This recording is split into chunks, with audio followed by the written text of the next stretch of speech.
Word Impulse, the podcast for potential development by and with Uli Vogel.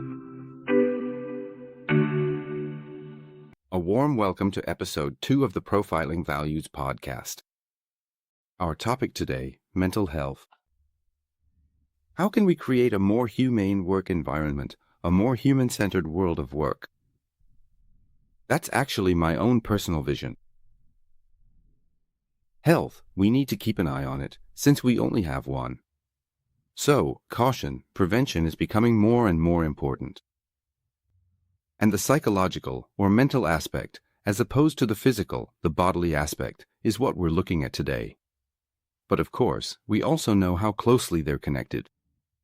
The concept of psychosomatics is an important one. So, that's when the mental state has an impact on the physical.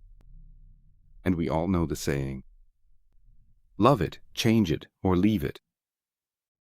So, if you realize in a company that things just aren't working out anymore, and you try to change it but can't, then you have to leave, because otherwise, over time, it'll eat away at you and wear you down. And in the end, it'll make you sick. At some point, you really just have to pick up and run. So, now we're looking at a more human work environment and mental health. If you just take a look at the different types of company cultures out there, and some people fit in with them, while others maybe don't. Just picture a government office, that truly dusty, rule-driven place. Or maybe picture a debt collection agency, or being on the production floor, where things can get really tough. Or think of a creative agency, or maybe a project team, or even a surgical team in the operating room. So, there are all sorts of different possibilities or situations, atmospheres, cultures that these things really affect your psyche. Or imagine you have a boss with a bad temper, then you can pretty quickly see, what does that actually do to a person? So, the work environment is extremely important and has a positive impact on productivity and on the well-being of the employees. But of course, it can also have a negative effect. Now, I'm going to take a look at the analysis of the current work climate and pull out a statistic that I find really interesting. We'll also include it in the show notes later, of course. The source is the Scientific Institute of the AOK, the WIDO, which is the Scientific Institute of the Local Health Insurance Funds. And they conducted a survey. On the one hand, they looked at cases of incapacity for work due to mental health issues. And then also, how many days were actually lost in those cases, so to speak. And these two, so the cases of incapacity for work and the days lost, actually show a difference. And an index was created from this. Between 2011, which is basically set as 100, and 2021, so over 10 years. And the number of cases has increased by 25%. In just one decade, which I honestly find really, really remarkable and ultimately understandable when you think about all the things that have happened over the past 10 years or so. But what's interesting is that the number of days lost due to these cases has gone up by 55%. That shows us that not only are the cases increasing, but it's also becoming more serious in the end. And that really should give us something to think about. Let's take a closer look, especially if you consider the work environment from your own experience. So, before I became self-employed, I worked at a few companies, 3 in total, and one of them was really, really great. At one of them, though, the atmosphere was absolutely terrible at times, and Robert S. Hartman writes in his book Freedom to Live, which he has now translated and published, Freedom to Live, that he once found himself in a situation when he was working as a professor at Ohio State University, where he actually got a new dean. And this dean's values were so opposed to Hartman's value system. It must have been a really difficult and even terrible person that Hartman actually felt sick just being in the same room as him. Over the months, he really did become ill, had to undergo surgery, and then decided, this can't go on, I have to leave, basically, and that's what he did. And that's why it's so important that we also analyze the work environment intuitively. There doesn't always have to be a formal study. Instead, we need feedback, we need employee surveys, and so on to figure this out. But be careful with employee surveys. Don't do them too often. And especially if nothing is done afterwards. Then it just feels inflated and is actually rather counterproductive. But you can get a really good sense of things through, let's say, a Gemba walk, through management by walking around, and by having lots of conversations at the grassroots level. You can really find out how the company is ticking right now, what the atmosphere is like, and what the work climate is. If you have a bit of empathy, you can also sense any tension or stress that might be present. And that's an important indicator for you as a leader, as a company manager, but also if you're in HR or even as a consultant, to find out what the work climate is like and how it might be affecting employees' mental health. Let me go over a few measures for creating a more humane, more people-centered work environment. I've just put together a few topics for you. These don't claim to be exhaustive or cover everything. But what has become clear in recent years is that more flexible working hours, options for working from home, and so on, really do help to ease and make things more flexible, just as the name suggests. And if you enable trust-based working hours, that also makes the work model itself more flexible. For remote work, that's also possible, and similar options as well. But it's also important to promote a culture of communication and mutual appreciation to move that forward. So, regular meetings are of course important, as is establishing an open feedback culture, using the right communication tools, and actually introducing conflict resolution mechanisms. On the topic of conflict, I'd like to recommend a book, Reinhard Sprenger. He's one of the gurus of management or management literature in the German-speaking world. The book, The Magic of Conflict, is something I can highly recommend here as well. And of course, yes, supporting the balance between work and family is also an important factor. So, being more human simply means tailoring things to people's needs as well. And of course, strengthening team cohesion is also extremely important, as are team-building activities. Naturally, you can also implement health programs and provide training and awareness raising on this topic as well. And also to introduce value-based leadership within the company. I've actually identified it as a key factor. Value-based leadership was published in March.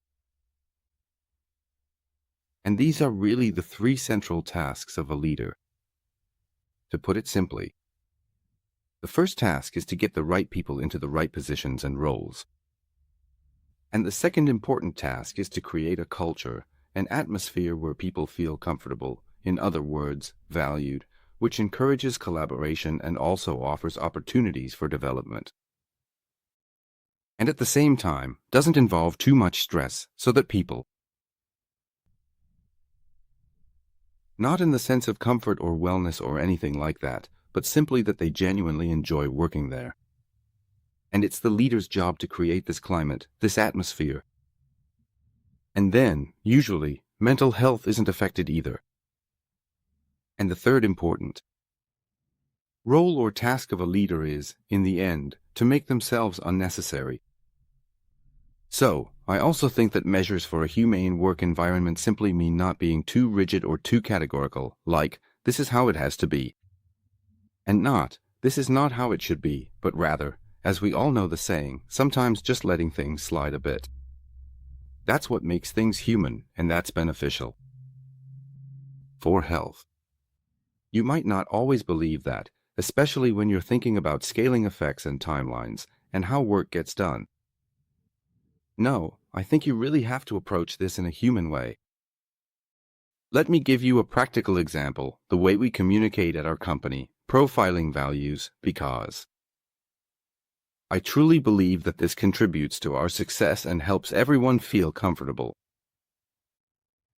Profiling values, we're a small company, and since the pandemic, we've been fully remote.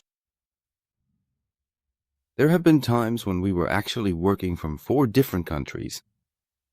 Each of us, so to speak, in our own home office, Germany, Austria, Portugal, Spain, and so on.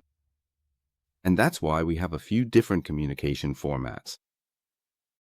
We've developed these, so to speak, and in these formats, we always try to bring in the human element as well.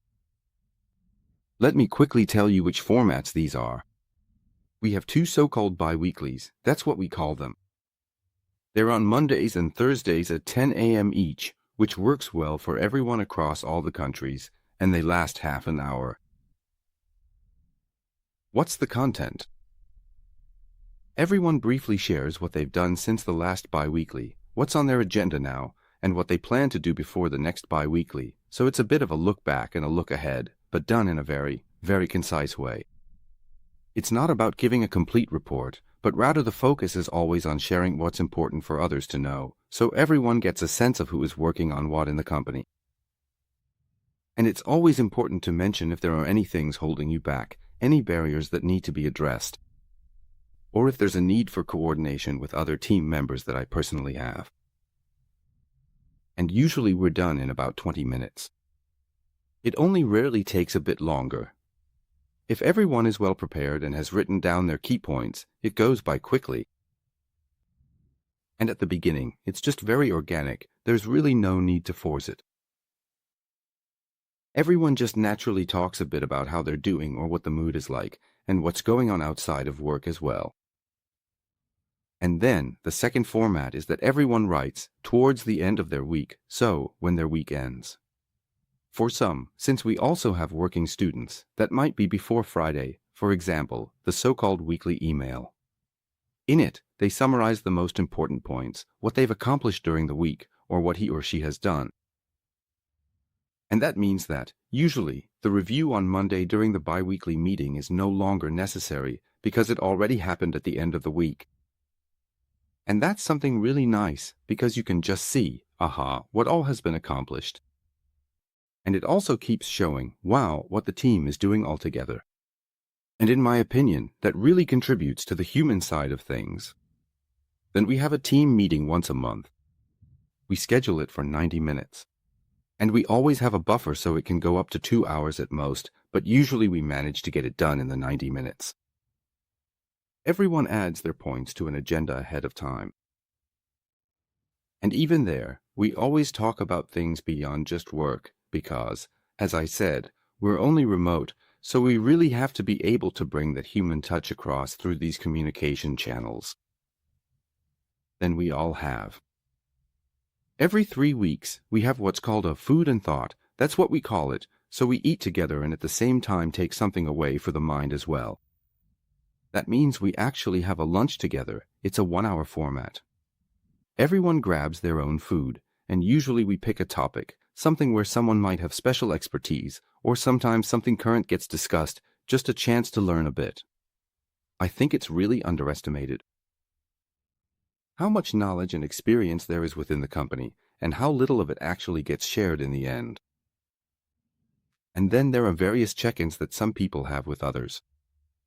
So, I don't have check-ins with all employees, but I do have them with some, and some people have these check-ins among themselves as well. And our goal is to minimize emails.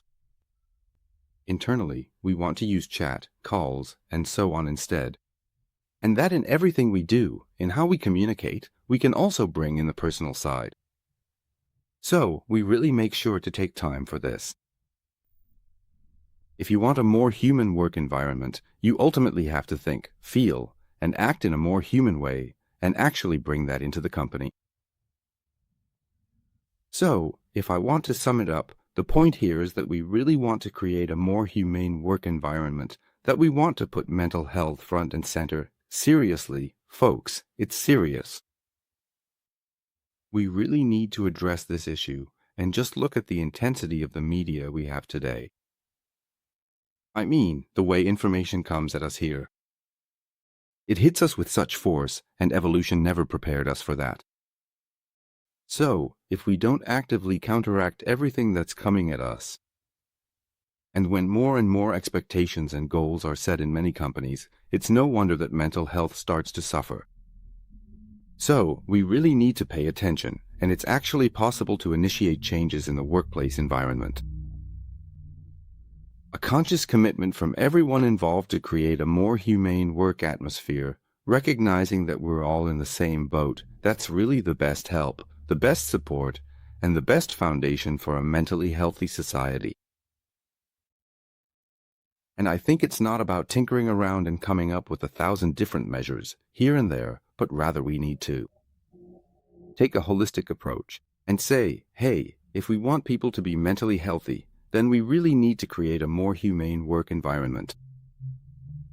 And I hope I've given you a few ideas in this episode so that maybe you can use it to spark 1 or 2 changes yourself. Thank you very much for your valuable time, and see you soon in the next episodes.